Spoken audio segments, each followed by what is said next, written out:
And here's where it could get really interesting. In 2010, Ron Paul's son, who is also a surgeon, worked on his father's campaign. He shares many of his father's political views, and he is making his debut appearance on this show right now. Dr. Rand Paul, thank you so much for being here tonight. It's nice to see you. Hey, Rachel. Good to be with you this evening. I want to start by asking you the same question that I asked your father the last time he was on this show. I want to ask if you agree with that assessment of the Republican Party that I just laid out, that there's some sort of turmoil right now over the party's identity. Well, I think so. I think the one thing is the Republican Party's lost their mojo. They've got to find their mojo, and they sure aren't going to find it attacking 97-year-old grandmas. So I think we've got to do a little better than that. As I've gone around the country and the state, I think really the problem is believability. We've lost our believability. It's not that our message is so bad, but we've said, you know, we're fiscal conservatives, and then we doubled the deficit. President Obama recognizes this, and he points at us and says, look, who are you to criticize my spending? You guys doubled the deficit under your watch. So I think it's going to take some new people, somebody outside the traditional politician, to do something good for the Republican Party. I have talked about this a number of times on this show, and I've hosted your father a couple of times on this show because I felt like I saw some real mojo in the Republican Party around his presidential campaign. What do you think was behind the popularity of that campaign and the renewed interest in his ideas that we're seeing right now among Republicans? Well, I think it was kind of interesting, some of the people who came to it. Some came from the left, some came from the right. A lot of young kids came on the war issue, but interestingly, I was in a house party in New Hampshire, and a young kid came up to me, and he had long hair, and he had a lip ring, and he didn't look like what you saw at your traditional Republican Party meeting.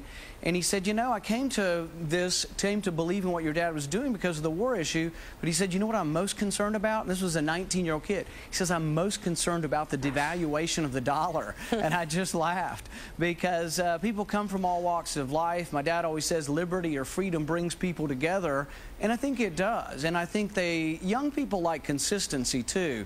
They like someone who says, well, you know, I'm for economic liberty, and the Republicans kind of are, but I'm also for personal liberty. The Democrats often are for civil liberties or personal liberties, but they kind of forget about the guy who owns the Pizza Hut and doesn't want to be overregulated. So I think we need to get a little bit of both, and I think the joining of the two together could be a very popular message. So I think it's a matter of somebody's got to present the message better to the Republican Party. Maybe it's slightly different, but we got to get away from going around justifying torture as our main message, and I think we've got to come out with a better spokesman for our party. Well, speaking of which, Dr. Paul, I understand that you yourself have some political ambitions. I was hoping you might talk about those tonight on this show. Yeah, I do. I'm happy tonight to announce on the Rachel Maddow show that I'm forming an exploratory committee to run for the U.S. Senate. We've launched our website tonight, randpaul2010.com. I've got some really old political hacks in California, aged 24 and 25, who have started up this website.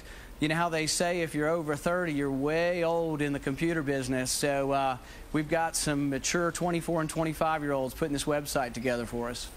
Now, you have said in the past that you were waiting to decide whether or not to run based on whether or not the incumbent senator in your state, Jim Bunning, was going to decide to retire. Has that situation changed? Are you willing to run against Senator Bunning if he stays in? No, I still think that Senator Bunning did a good job voting against the bank bailout, and I've gone around the state saying good things about him.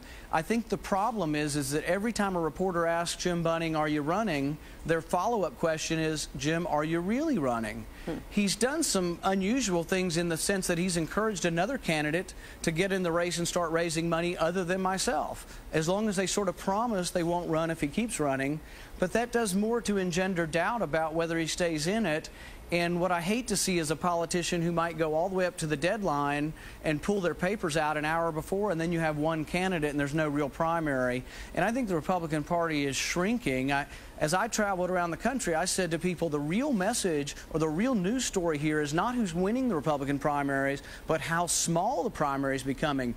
I went to a bunch of Republican states, traditional Republican states, and in every one of them, the Democrat primary was bigger than the Republican primary.